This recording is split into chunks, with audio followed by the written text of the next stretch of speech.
รับนะครับในนามเทศบาลเมืองน่านนะครับที่เขาได้จัดสรรงบประมาณเขามีโรงเรียนผู้สูงอายุอยู่4 โรง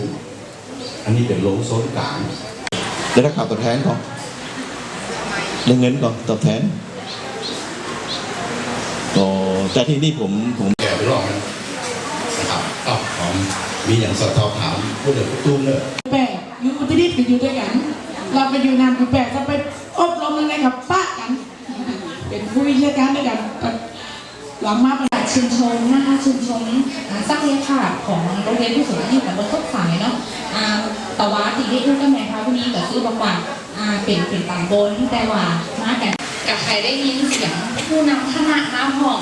สมาชิกบ้านเราเกี่ยวกับใครได้ยินเสียงไหมคะวันนี้ห้องนะคะเชิญคุณครูนะคะเชิญค่ะเอาสายไฟไปไหนนี่นะดูบ้านเมืองปุ่นสะอาดก็เลยบางคนบอกว่าบ้านเขาก็สะอาดเหมือนกันนะแต่มันปวดหินมันเปิ่นก็เป็นแบบอย่างที่เขาอยากสามารถไปกินข้าวต้อนด้วยกันข้าวต้อนสู้กันนี่เนี่ยเขาก็กู้กับในตู้ว่าเดี๋ยวสงสัยจะไปแอลหานี่เองไม่ว่าจะเป็นข้าราชการนั้นจะรับเป็นผู้ที่นี้